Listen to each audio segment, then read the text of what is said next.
Doctor তো খুব বোকাঝোকা করছে যে দুদিন ডেট ফেল হয়ে গেল, কেন আমাদেরকে জানানো হয়নি। এখানে বাবা আর মা নেমেছে পুকুরে মাছ ধরার জন্য। জানি না কি মাছ আছে, চলো দেখি। এই মাছগুলোই ধরা হয়েছে, এগুলো আজকে দুপুরে রান্না হবে। তখন আমি ডক্টরকে রিপোর্টটা পাঠাই আমি হোয়াটসঅ্যাপে। উনি দেখে বললো যে বাচ্চা একদম নর্মালি রয়েছে, কোনো অসুবিধে নেই। ওর থেকে যেটুকুনি বুঝতে পেরেছি চলো বলে দিই আমি। এখানে আছে যে বাচ্চা একদম নর্মালি রয়েছে, আর বেবির ওয়েট রয়েছে 2 কিলো 640 গ্রাম। বর্তমানে যে ওয়েটটা রয়েছে কাল পর্যন্ত সেটাই, মানে 10 তারিখে বেবির ওয়েট ছিল 2 kilo 640 gram. Hey guys, good morning. এখন বাজে সকাল 5টা। তো চলো আমার একটা নতুন ভিডিওতে তোমাদেরকে জানাই অনেক অনেক স্বাগত, অনেক অনেক ভালোবাসা। আশা করি তোমরা সবাই ভালো আছো। আমরা মানে শরীরের দিক থেকে সবাই ভালো আছে, কিন্তু মনের দিক থেকে কেউই ভালো নেই। কেন ভালো নেই অবশ্যই জানাবো তোমাদেরকে। তো তার জন্যই তো চলে আসা। তো চলো, যেটা হলো আমি তো এখন বাপের বাড়িতে আছি, সেটা তো তোমরা জানো। কেন এসেছি সেটাও তোমরা জানো। আমি ভাইপের মুখের ভাতের জন্য এসেছি, শুধু এটার জন্য। আর আমার মানে ডেলিভারি এখান থেকেই হবে, বাপের বাড়ি থেকে, সেই কারণেও আসা এখানে। তো চলো যেটা এখন বলি। আর আমার ডেট কবে ছিল সেটা তো তোমরা জানো, 8 তারিখে, মেয়ের 8 তারিখ। কিন্তু আজ হয়ে গেছে 10 তারিখ। তো কোনোই কিছু বুঝতে পারছি না কেন ডেট ওভার হয়ে গেছে। তো দেখা যাক, আমার দিক থেকে কিন্তু আরো দেরি আছে, সেটা তো তোমাদেরকে বলে দিয়েছি। কিন্তু যেহেতু ওখান থেকে একটা ডেট দিয়েছে, ডেট ওভার মানে একটু তো টেনশন হবে। কিন্তু আমার মন থেকে বলছে যে, আমার নিজে থেকে মনে হচ্ছে না আরো কয়েকটা দিন দেরি হবে। তো তার জন্য আমি কোনো কিছু একটু অতটা মাথা ঘামাইনি। যবে হবে হবে, যবে অতটা করিনি, গুরুত্ব দিইনি ওই দিক থেকে। কিন্তু ঝামেলা ছিল বলে এখানে এসে, মানে অনুষ্ঠানে একটা ঝামেলা ছিল বলে এখানে এসে কোনো ডক্টর দেখায়নি। আজকে ফ্রি হয়ে গেছে। বাবা সকালে ডক্টরকে ফোন করছিল ঘুম থেকে উঠে যে এরকমই। আর ডক্টর তো খুব বোকাঝোকা করছে যে দুদিন ডেট ফেল হয়ে গেল, কেন আমাদেরকে জানানো হয়নি। আর এক্ষুনি যাও সকালে গিয়ে ডক্টর দেখিয়ে ইউএসজি রিপোর্ট করো, ঠিকঠাক সব কিছু আছে কিনা সবটাই জানতে পারবে। তার জন্য কিছুক্ষণ বাদে আমরা বেরিয়ে যাচ্ছি এখান থেকে। ব্রাশ করিনি এখনো, ব্রাশ করবো। খেয়ে মা ভাত বসিয়েছি ভোর ভাত খেয়ে আমি আর বাবা এখান থেকে বেরিয়ে যাবো। আর সোনুর বাবাকে ফোন করেছিলাম কিন্তু ফোন ধরছে না, ও হয়তো ঘুমিয়ে আছে। জানোই তো একটু দেরি করেই ঘুম থেকে উঠে। ও তো আমার কাছে নেই, ও আমাকে ছেড়ে দিয়ে ওই ভাইপের মুখে ভাত যেদিন হয়েছিল বিকেলে এখান থেকে চলে গেছে। সে কারণে ওকে ফোন করা হয়েছিল, এই খবরটা ওকে এখনো জানানো হয়নি। কিন্তু ফোন ধরছে না, কিন্তু জামাইবাবুকে ফোন করে বাবুসোনাকে পাঠিয়েছি ওর মেশোকে ডাকার জন্য, যে যাও গিয়ে ডেকে দাও, ও ঘুমিয়ে আছে হয়তো, তার জন্য ডেকে দেবে। ও ওখান থেকে আসবে আর আমি আর বাবা এখান থেকে বেরিয়ে যাব। জানি না কি হবে। তো চলো তোমরা ভগবানের কাছে প্রে করো যাতে সবকিছু ঠিকঠাক থাকে। আমি জানি না কি আছে। তো চলো সবকিছু রিপোর্ট করলেই বোঝা যাবে কি সমস্যা আছে কিনা। কিন্তু আমার দিক থেকে কোনো সমস্যা বোঝা যাচ্ছে না। আমার দিক থেকে মনে হচ্ছে সবই নর্মাল রয়েছে, মানে আমার শারীরিক দিক থেকে কোনো অসুবিধা হচ্ছে না। তো চলো দেখা যাক কি হয়, ততক্ষণ দেখতে থাকো, সঙ্গে থাকো।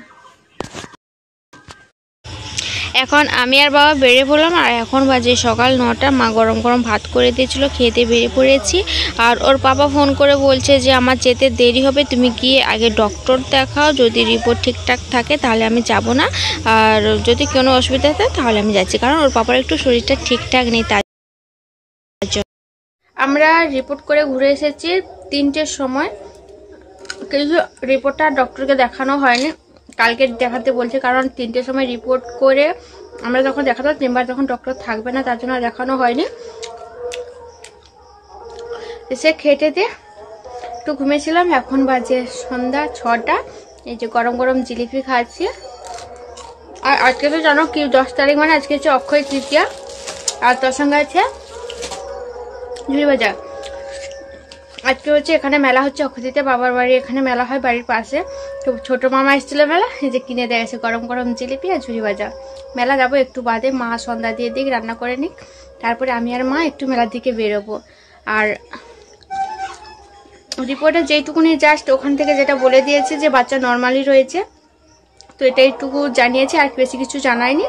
আর বাদ বাকিটা কালকে ডক্টরকে রিপোর্ট দেখে যেটা জানাবে সেটা অবশ্যই কালকে জানাবো। আজকে আমি যা যাবো। তো চলো একদম যখন মেলা যাবো আবার দেখা হচ্ছে তোমাদের সঙ্গে। এখানে বাবা সবার জন্য আনলো ফুচকা আর তার সঙ্গে আনলো চাউমিন। তো চলো, সোনু আর বাবা গিয়েছিল মেলা, সোনুকে নিয়ে। এই যে এখন খাবো আমরা।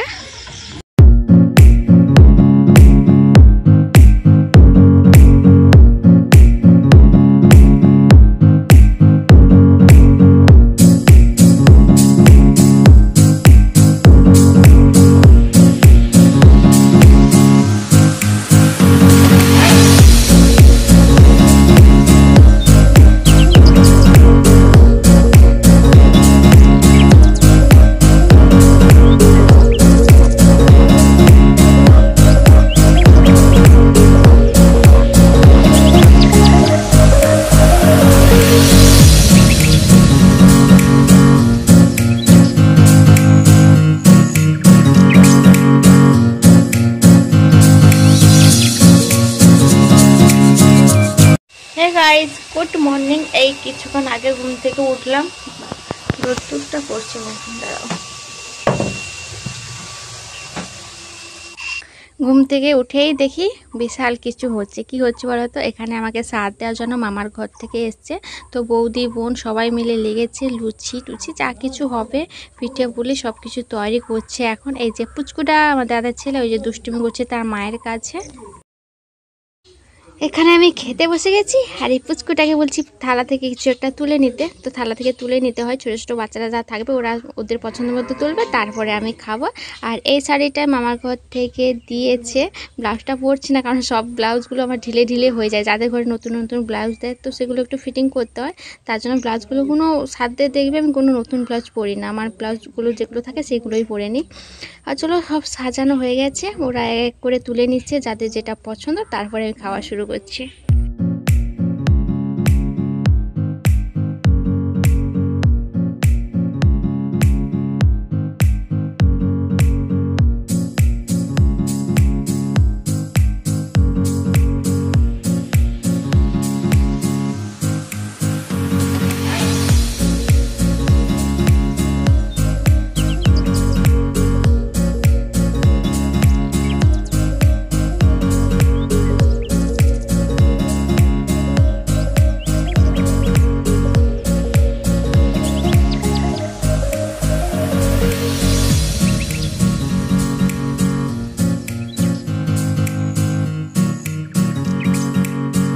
আমার খাওয়া শেষ, আর এগুলো আর খেতে পাচ্ছি না, এগুলো সব থেকে গেছে, আর খাবো না, অনেক খেয়ে নিয়েছি। তো চলো চলো, সবার খাওয়া কমপ্লিট। আর এখন যাব পুকুর পাড়ে। পুকুর পাড়ে মাছ ধরা হচ্ছে, বাবা মাছ ধরছে, জানি না কি মাছ পরে এখন। তো মাছ দিয়ে আজকে দুপুরে রান্না হবে, কিন্তু ভাইয়েরা আর মামারা এখনও আসেনি খেতে। মামি তো এসছে খাওয়াতে, সেটা জানো, মামি সকাল সকাল চলে এসছে, কিন্তু মামা এখনও আসেনি, আর ভাইয়েরা আসেনি, ওদের জন্য খাবার রাখা আছে, জানি না কখন আসবে। চলো কি মাছ ধরা হচ্ছে দেখি ওখানে গিয়ে। আর আজকে যে রিপোর্ট দেখাতে গিয়েছিল বাবা, ওইটা আমি একদম বিকেলেই বলবো বা সন্ধ্যাবেলা বলবো, এখন আর বলছি না, অনেকটা সময় ধরেই বলতে হবে। তো চলো একদম পুকুর পাড়ে গিয়েই দেখা হচ্ছে। এখানে বাবা আর মা নেমেছে পুকুরে মাছ ধরার জন্য, জানি না কি মাছ আসে, চলো দেখি।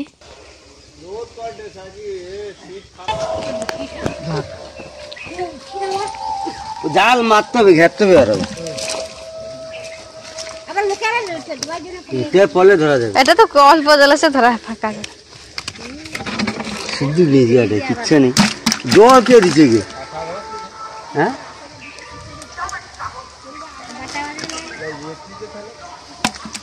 আর কি আছে কি না, ওই যে একটা বাটা আছে।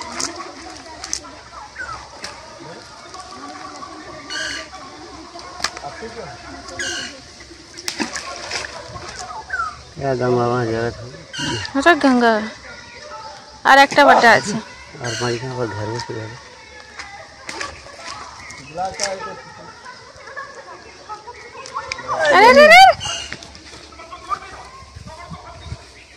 জাল ঝাড়ি দা, ওমা ঝাড়ি।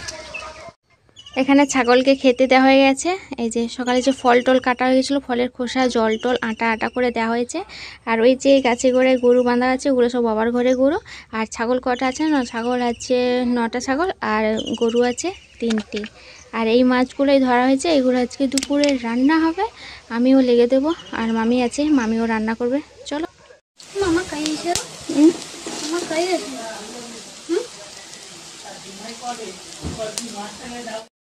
মামি করছে উনুনে রান্না, আমি করছি গ্যাসে। এই যে মাছের ডিম বেড়েছিল, মাছের ডিমের ভাজা করছি আমি এখন গ্যাসে বসে বসে। আর সোনু এখানে এসে খেয়ে টেস্ট করছে, দেখি একটা খেয়ে দেখি কেমন হয়েছে। এই যে সোনু নিয়ে নিল একটা গরম গরম। এখানে সবাই মিলে খেতে বসে গেছি। এই যে মামা আসলো, আর মামা দুপুরবেলা এসে খাচ্ছে, সকালের খাওয়াটা আর খায়নি। আর বোনের মেয়ে এখানে বসেছে, বোনকে ডেকেছি যে তুই খাবি আজকে। আর মামা 2 ছেলেও দুপুরে আসলো, এসে এই যে খেতে বসেছে। ওই বাবা পুচকিটা কি এবার দেখাচ্ছে, ও জোয়ান দেখাচ্ছে। আর চলো এবার মাম্মিকে দেখাই যে 2 ভাই মাথা নিচু করে খাচ্ছে। আমি ক্যামেরাটা অন করে রেখেছি বলে মুখ দেখাবে না, তার জন্য এই হচ্ছে। ভীষণই লাজুক ওরা, খুব কথা মানে খুব কম কথা বলে। চলো এবার মামিকে দেখাই। মা আর মামি বসে আছে, আমি মা মামি শেষে বসবো খেতে। ওদের খাওয়া হয়ে যাক। আর আজকে কি কি রান্না হয়েছে সেটা তো অবশ্যই দেখাবো।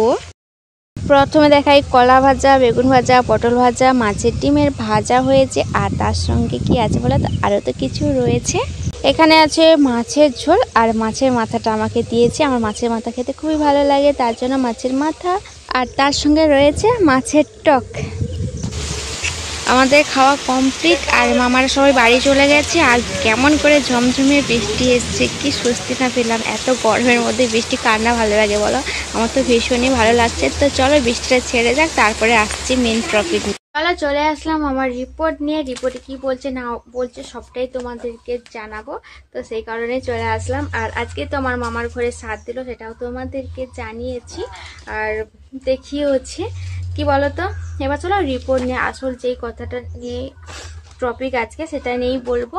তো কালকে তো আর রিপোর্ট আমার দেখানো হয়নি, কারণ ওখান থেকে বেরিয়ে আসতে বাড়ি আসতে 3টে বেজে গেছে, আর ওখান থেকে রিপোর্ট দিতে 2:30 বেজে গেছে।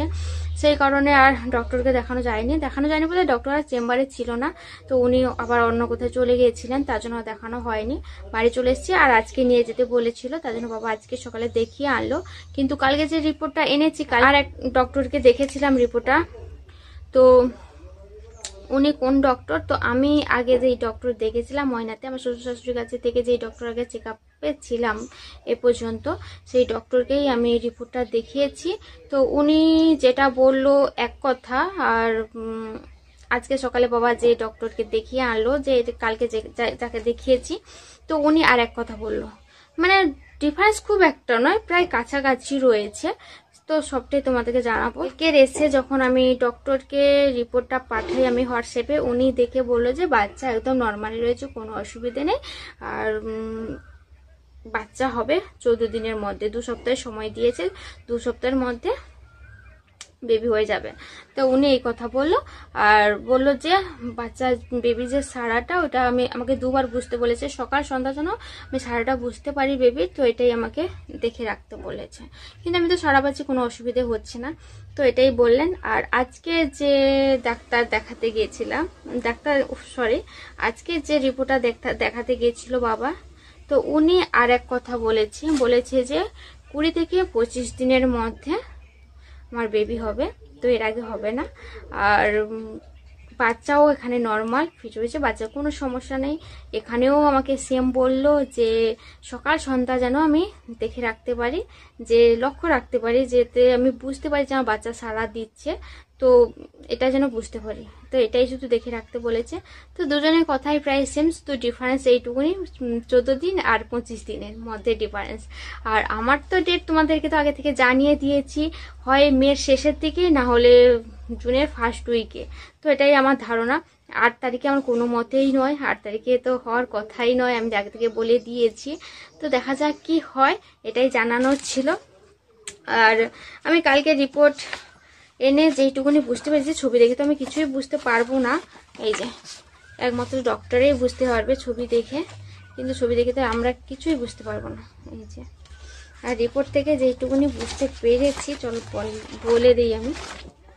এখানে আছে যে বাচ্চা একদম নর্মালি রয়েছে, আর বেবির ওয়েট রয়েছে 2 কিলো 640 গ্রাম। বর্তমানে যে ওয়েটটা রয়েছে কাল পর্যন্ত সেটাই, মানে 10 তারিখে বেবির ওয়েট ছিল 2 কিলো 640 গ্রাম। এইটুকুনি জাস্ট বুঝতে পেরেছি, আর কিছুই বুঝতে পারিনি। আর ডেটটা আজকে দুজনেই 2 রকমই দিয়েছে, দেখা যাক কি হয়। আর আমার ডেট আর এখানকারই যে কালকে যে ডক্টর দেখেছিলাম, তো দুজনেই ডেট প্রায় সেম, দেখা যাক কি হয়। আর কি বলতো, আর আমি কোন ডক্টর দেখাচ্ছি এখানে এসে, যে আমার যে হসপিটালে বেবি হবে, তো সেইখানে ডক্টরকে দেখাচ্ছি, হসপিটালের আন্ডারে দেখানি। উনি প্রাইভেটও চেম্বার করে, ওনার নার্সিংহোমও আছে, সেই কারণে আমি প্রাইভেটেই দেখিয়েছি, যাতে তাড়াতাড়ি করে আমি রিপোর্ট করতে পারি, তাড়াতাড়ি করে চেক আপ হতে পারি, তার জন্য আমি প্রাইভেটে দেখেছি, হসপিটালের আন্ডারে করিনি। সেই ডাক্তারকে দেখেছিলি, গাইনো স্পেশালিস্ট, আর ডক্টরের নাম হলো রবীন্দ্রনাথ জানা, ওনাকেই দেখেছি, স্ত্রী রোগ এবং প্রসূতিতে বিশেষজ্ঞ। তো চলো সবটাই বলে দিলাম, এবার দেখা যাক কবে আমার বেবি আসে, সেটার অপেক্ষায় রয়েছি আমরা।